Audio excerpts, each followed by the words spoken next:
I say no wards, just death. That's the way to go. So we move into picks and bans for game number 1 between ROX Tigers and SBENU SonicBoom. Lysandra and Gangplank are the first bans. So GP against ROX. It's interesting. They haven't picked that one all that much. They will not be first picking Corki in this game. So that'll be, even with the Corki nerfs, they're still going to ban him out. ROX, I have to imagine they're going to be angling for a first pick Kog'Maw. Probably, yeah. Although it would be strange to see that's Gorilla why they're not on that Alistar. That's why they're banning out Corki and Callista. So Yeah. Fiora will be the final ban here. They're actually going to go for the Lulu first, which has been left available. So they can still do Lulu Lucian if they want. Well, you know, if you think of last year, there was a pretty notable composition that was pioneered by the ROX Tigers involving Kog'Maw, and it worked for most of the year for them anyway. SBENU has to take this Kog'Maw. If they're going to let ROX just straight up have a Juggermaw. Oh boy.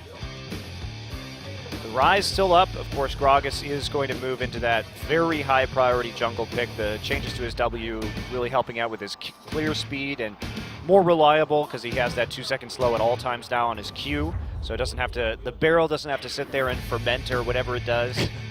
Distill. By the way, why is it, okay, so with winemaking, you know, you don't really, it shouldn't release gas like that. Well, no, that's definitely a sign your wine's going to go bad, man. It's not going to ferment properly. Alistar Gragas is a pick, so the ROX Tigers could go for the Juggermaw here. Well, with the Rise still available, that is such a powerful pickup, and Smed will be able to do a lot of work on that in the top lane if they decide to go for it, but they're lacking reliable engage right now. You know, Kindred and Graves available, but they're going to go with the Elise anyway, and there's the Kog'Maw.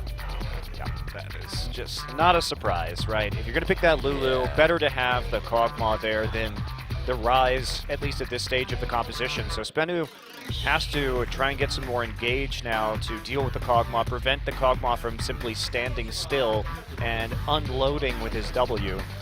So do you take Rise if you're SBENU right now? I mean, I feel like you need more engage. You need a way to get in on the Kog'Maw. Yeah, I would take this Victor instead, so at least you have some poke, and you can all in the Kog'Maw easier or from a greater range. Right. You have to be very worried if you take Rise about getting kited by Elise and Lulu. You're probably just never even going to get in range to do damage. Also, poke with Ezreal would be pretty nice too. Yeah, but that's going to be a pretty weak laning phase, which won't pressure the Kog'Maw very much. Could see Echo. I mean, Echo got a little bit of a buff to his Q in this patch, but nothing hugely significant. Poppy got a little bit nerfed, but again, you know, nothing hugely significant. So Poppy and Ezreal. So far, we're running really low on wave clear for SBENU, and the Victor would certainly help that, but they need to pick up something for wave clear. Well, they'll probably last pick the Victor, right? One would hope so, because otherwise the Kog'Maw siege is going to be absolutely devastating from the ROX Tigers. You have to get wave clear. I'm actually very surprised that they picked the Ezreal here at all. Trundle, one of the few Gorilla games where we won't see him on that Alistar, and Nautilus actually, the pickup for Smeb. Interesting. Possibly. We don't really know which one of those is going to which lane yet. I suppose that's true. You're probably right that Nautilus will be in the top lane. They pick it up, and that'll be very good for peeling, of course. They've got, I mean, this is a Juggernaut composition. You have Lulu, Kog'Maw, and a bunch of peel. Yeah. I mean, you could do support Nautilus and top Trundle, but I think it's probably going to be top Nautilus. I actually think Trundle. Sure, but I actually like the Trundle top better just because it gives you a split pushing threat. So you have you can choose to group as 5, or you can run a 4-1 split against Poppy. So I think that would be, it would give them more options strategically. And there's an Anivia. Okay. Not known for her diving. But is known for her wave clear. So that is the wave clear they're going to need, but I don't see how they get back onto Kog'Maw unless SBENU has a very good Gragas ultimate. Yeah, well that's the thing. It's like how in the world do you catch prey? I mean, they've got, you know, fairly classic Juggernaut going out here for the ROX Tigers. We haven't seen it all season, but now that Kog'Maw's back, this comp is back, and who better to bring it back to Korea in 2016 than the team that pioneered it, ROX Tigers.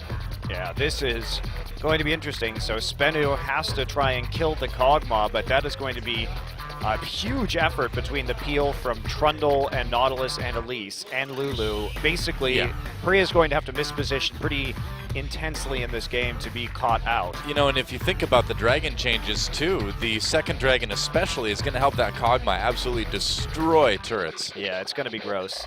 I really like this composition from ROX. Like I said, I kind of wish it was the Trundle top lane and the Nautilus support, but especially because the Ezreal lane is going to be quite weak anyway, so you can kind of put whatever support you want down there, and it's not going to make too much of a difference if it's just going to be a farm lane between Ezreal and Kog'Maw anyway.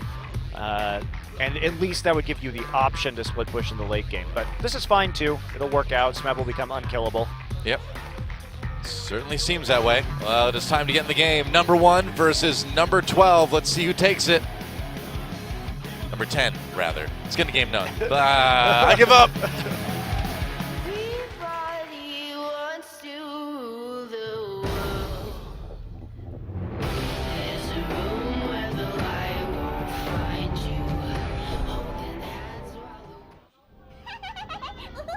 Welcome to Summoner's Rift. Number 1 versus number 10. You got it this time, Noah. Second time's the charm. It's one of those days. And it's going to be one of those days for SBENU SonicBoom, I've got a feeling. What is this Gragas skin? I've never seen this one. I don't know, actually. That's a new one for me, too. It's a fat monk skin. I guess. He's got his head shaved like a monk. Does he have a barrel of brandy instead, then? Maybe he does. A nice cask of brandy. Yeah. And so, pretty classic Juggermaw coming out of the ROX Tigers. And SBENU, you know, like we talked about, they have the wave clear. They've got a little bit of dive. Well, they have some wave clear. I'm not sure they have enough wave clear to deal with the Kog'Maw shooting down their turrets, because if Anivia's not there, did take teleport on this Anivia. Sure. But still going to be difficult to actually break a siege. Can clear the minion waves, but it's going to be tough. Well, that is a very patriotic-looking Anivia skin. The French Anivia skin? Oh, it's also red, white, and blue, you know. Yeah, it's the French flag. Sure, but it's also the colors of our country, man. Well, it was intended to be a French Anivia skin for the Olympics way back in the day. That's why she's the French flag. But I've actually never seen the skin used in the game before. You can show your disgusting American bias if you prefer. You know, typical American. Everything's about America, even the French flag. Hey, man. That's right. I'm not going to deny it. That's how it is. If you don't like it, well, get on the other side of Trump's wall. I think the French would prefer to stay there. I think I would too. I might go join them. Yeah. Let's all go over there. Well, this bottom lane already pushing up, like we expect. Yeah, I don't really know what SBENU's doing with this draft. They're going to have to, I just have no idea how they're going to kill this Kog'Maw. Certainly the blue Ezreal will be useful if he can proc the Iceborne onto the Kog'Maw when the Kog'Maw is standing in the front line trying to bait out these fights. Peanut. And there goes Peanut. Gets the blue buff. Oh, there's buff. the blue buff. Yeah, some damage on the Flawless, too. Peanut, you could have fought that. Come on. He put a ward Peanut. down. Weird. So, yeah, basically Peanut just decided to go from blue buff straight into enemy blue buff. And he got the drop onto Gragas, so takes away the Will 3 buff. Flawless. Slow him down just a little bit. Not the biggest deal in the world, but certainly nice to take away that blue early. Well,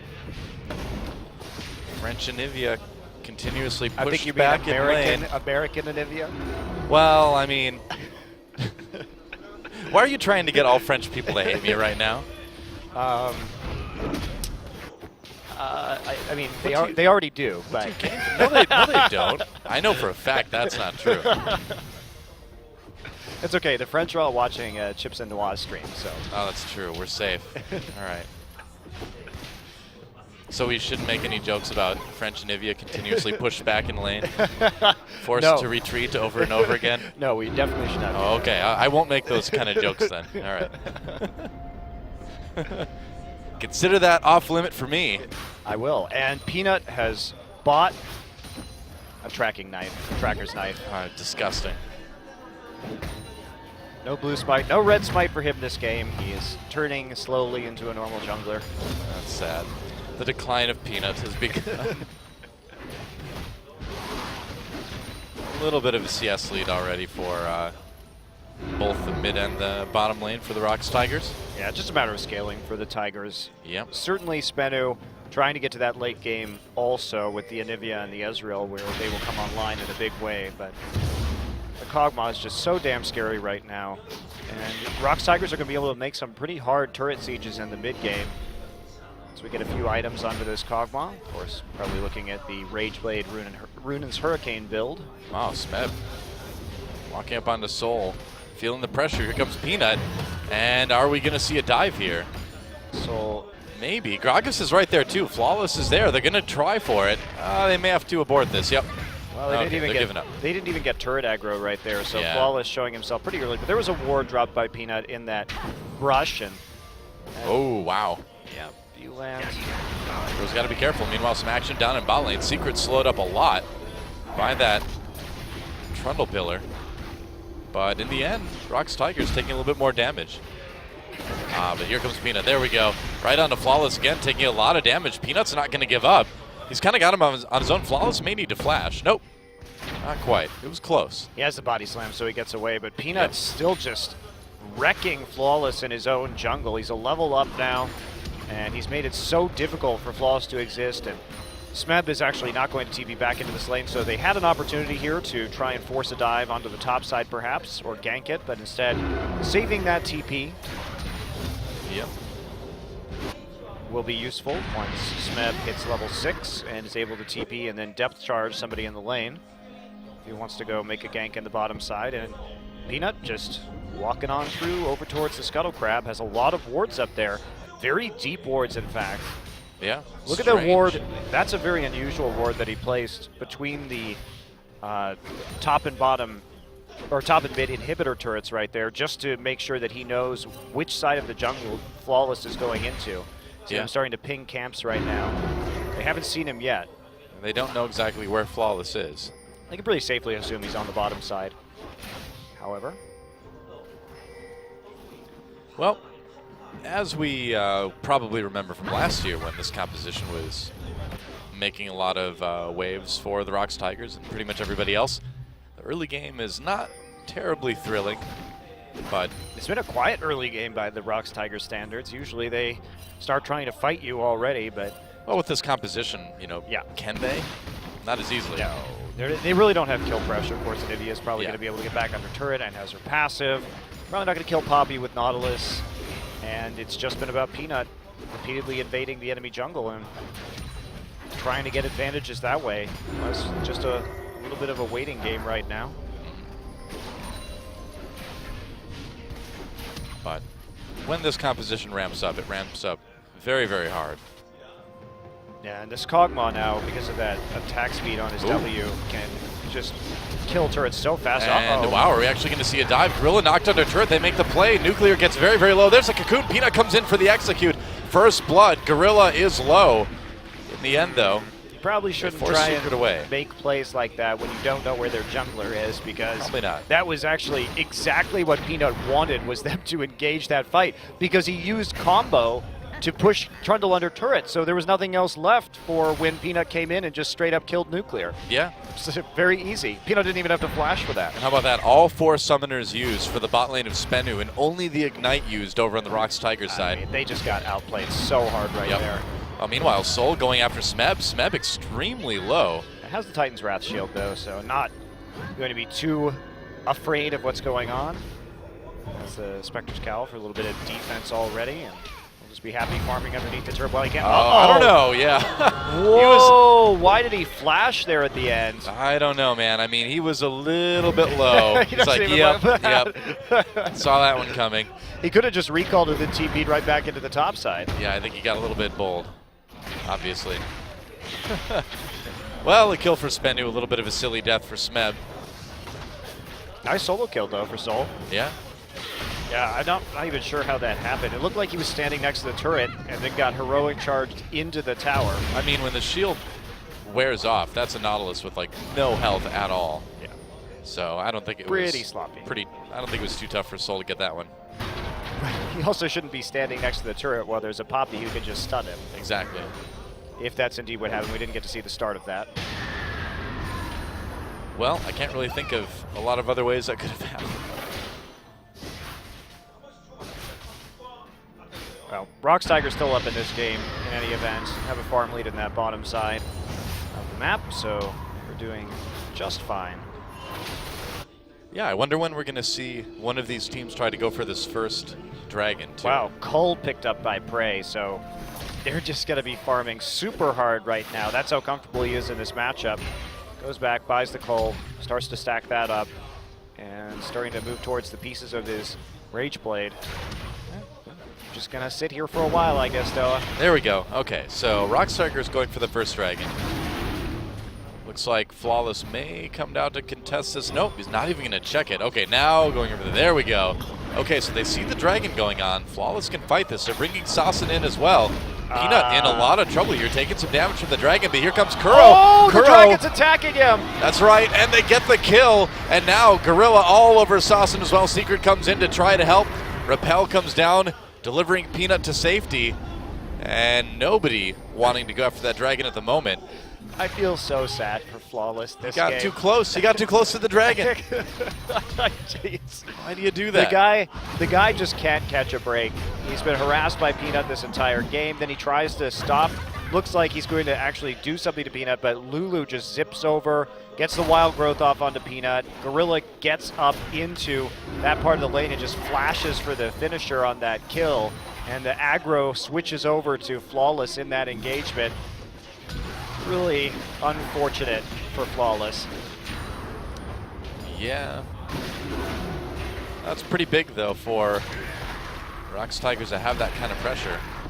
We'll see if they're able to pick up that first dragon. I really want to see this second dragon stack in action with this comp. See how fast you can actually knock down turrets with it. Yeah, and we've seen a little bit, obviously, in some of the other regions, but sure. Korea tends to be more dragon-centric in general. Oh, Gorilla. Two-shot barrage dodge. Gorilla very, very low, though. Kuro teleporting down into the bot lane.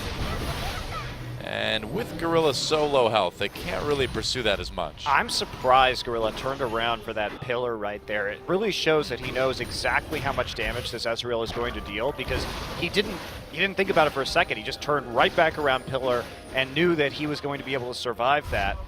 Lulu TP used, like you say. Yeah. So now it's a double TP advantage for SBENU. If they're going to make a play, it has to be soon. They have level 6 on Alistair, so SBENU needs to dive. They need to do something active on the map right now, and a dive would be a really good start with their double TP advantage. How about taking the Rift Herald instead? How about they use Alistair ult and 2 TPs to do something? That's what I think they should do. Something. I mean, they already look a little bit nervous about putting the pressure on after how it's kind of backfired on them so far.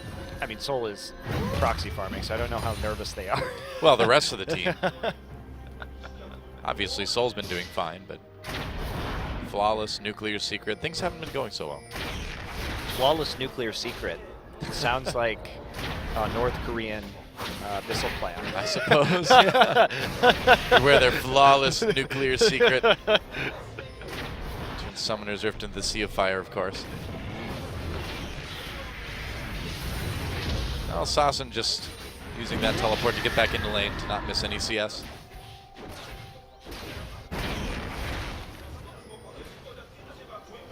Okay, coming for a gang. All right, Nuclear slowed down by the pillar. There's the arcane shift. Still not enough to get him out of there. Used the flash as well and the summoner heal. He didn't have, I don't think he arcane shifted. I think he just flashed. He didn't have mana. He didn't have enough mana for the. Ah, you might be right. So yeah, I think that they saw the no mana Ezreal and were like, easy gank here. Just get them with the pillar, and then you can follow up on the flash with the cocoons. I suppose. Easily kill Nuclear again. There's first dragon now for the ROX Tigers. And that's one that SBENU can't quite contest. Peanut is so good. Yes, he is. He can even buy Tracker's Knife and still get kills. Oh, Kuro in trouble. Flawless and Soul coming in on him. And where's the wall? The ult used by ROX to push him away. Gorilla comes in. Teleport brings Smeb to the party too. Big wild growth. They get the knock up. Soul. Saucin, Secret on the run. Soul just knocks away a couple members of the ROX Tigers, but it's too late to save the jungler. And the Gragas ult knocked them out of the Anivia queue. Yep. Anti-synergy, man. Wow, that was really bad. But great reaction there from Smeb. He had his TP back up, so gets there in time, and the ROX Tigers starting to run away with this one. Rageblade now completed for Prey. They are still sitting at about 1,800 average gold lead at 15 minutes, and it's going to be even bigger this game. Denied. Well, the turrets are going to start falling pretty quickly here in favor of ROX. Seems that way. Smeb with the Bombi Cinder right now. Still not too tanky. I mean, Soul's done well in the 1v1. Yeah. Obviously got the kill. Has out-farmed him. But when it comes to acting as a team, they're still going to be struggling quite a bit. Wow, Prey is going to be so hard for this duo to deal with, and once this first turret falls, the other ones are going to go shortly thereafter. Yeah, that's the damage of new Kog'Maw right there. That Rageblade, really difficult, especially for this Ezreal, while he's still ramping up for his Muramana to contest with. Peanut is here for an attempted gang. Looks like he knows there's a ward in that second lane brush. Oh, Smeb tried to go into Soul there. Yeah, but Peanut's just going to recall with the cooldowns used by Smeb already. So no big deal right there. And Peanut's made it work. He's got 1,000 gold up on the enemy jungler, so a big part of that gold differential is just between Peanut and Flawless so far. He will be building into a Rylai's, so even more crowd control and peel for this Juggermaw composition. Why not? Secret lurking in the brush, but I think he was seen by Ward. Yeah, he's now. Have that pink ward there, and they're just going to defend their pinks. Yep, not the most successful lurking. Yeah, so they can't really get into the river right now to deny any of this vision. And more wards being taken out, and this is part of ROX's plan to slowly push into the blue buff. Wow, Prey is just on the verge of taking out that turret on his own. Almost gets it there, like one auto away. Yeah, he got scared of the Alistair combo. Yeah, well, he should be. Good to respect that. I mean, you can kind of breathe on that turret and knock it over. Although with Kog'Maw, that's actually fairly accurate. More like spit on it. Yeah. Something you expel from your mouth anyway. Vomit, spit. Yep. Regurgitating the turret to death. No problem. Yeah, he's going just to doing a deny bit more farming. Yeah, get as many minions killed as they possibly can, and SBENU is just going to try and take this Rift Herald in response. Yep. So first turret of the game does fall. Smeb shows up, finds Soul and Flawless, tries to go for the Rift Herald. He's going to slow him up, give Peanut time to get there, and Flawless taken down again. Oh, the hook! He tried to get away, but he got caught. The hook! Brought him back in again. Soul in big trouble. Wow, that was the fadeaway hook. You want to knock Nautilus away, but that Nautilus doesn't want to go anywhere, man. So great from the ROX Tigers. Everything about that was awesome. First off, Smeb flashing in to try and steal the Herald, and then gets the engagement. Then Peanut is close enough to flash in and follow up with the Cocoon. The synergy and trust between these guys is unreal. And then them winning after that, and Smeb just outplaying the Poppy ult. Oh, I love it. I mean, he knew it was coming. I really want a replay of that. That was sweet. It was a very, very well-timed hook, that's for sure.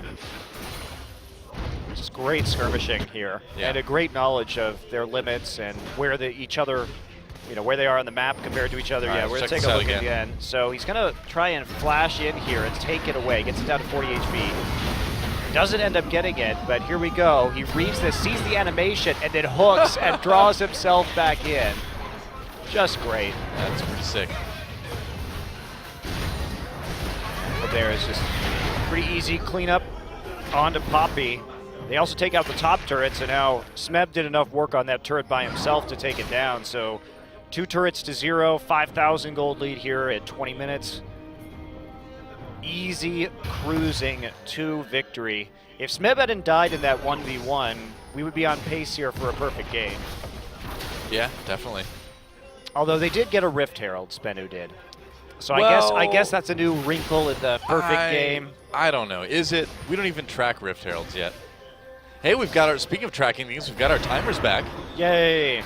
Dragon and Baron timers are back for 6-3. That's a nice secret. Slowed down, pops that ultimate right away. Prey just doing tons of damage. They end up having to burn Gragas' ult just to get him away, but Prey also has double buffs. So, that helps. yeah, he's going to really be pushing very hard into these turrets. He has the Hurricane already, starting to build into some lifesteal now, so he's got sustain via the Vamp Scepter, and they're going to try and just zone him out using the wall of the Q. They get the stun, but clear out the wave. Peanut's job is to take out more dragons. All right, so now that they've got that second dragon, the auto attacks are going to burn the turret. Let's have the Dragon's Wrath now. Yep. Dragons hate turrets. Dragons hate buildings. Yep, they just want to melt them. Oh, nuclear. Arcane shifting out of there. Doesn't burn the flash. Try to make a little bit of a play there. They used the wall cooldown there, so now there's nothing to stop Prey from just walking up on this turret, really. Yeah, I don't know. Knock up onto Sazin. There's a nice cocoon. Gets out of it immediately. Sazin very, very low. Flawless turns around onto Gorilla, who gets low. They get the turret. Secret comes in for a big knock-up, but doesn't survive long enough. He had no ult cooldown. Kuro had to ult himself, but it doesn't look like it really matters. Prey able to get so much health back. Getting the double kill. He may get more as Soul and Nuclear run. Soul comes back in. That's a double kill now for Peanut. And meanwhile, Smeb jumps on a Nuclear flash from Prey for the triple, and that's the ace for the ROX Tigers, and they are just having the time of their lives, man. The ROX Tigers are so good at team fighting, Doa. It is ridiculous. Watching these guys select targets, know the priorities, know that the wall cooldown was down so that they could go all in on that dive, and that they juggle the aggro so well on that turret to make sure that everybody comes out alive on a dive that goes 2 turrets deep. It's just insane to watch these guys play League of Legends right now. They are so damn good. Why not take a 21-minute Baron? Let's watch that fight again. I mean, so they turn onto the Anivia right here, and they actually get the kill. The ultimate from Kog'Maw does do more damage when the target is below 25% health. And then Kog'Maw turns onto the turret with the W, immediately takes that out, standing still. And it's just clean up from here. Smeb is the one to run point, takes the turret aggro as they continue to dive.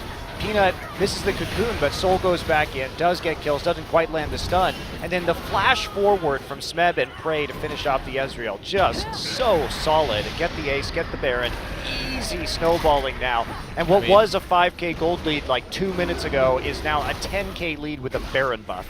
What always blows my mind is just, like we mentioned earlier, the trust between these players, you know?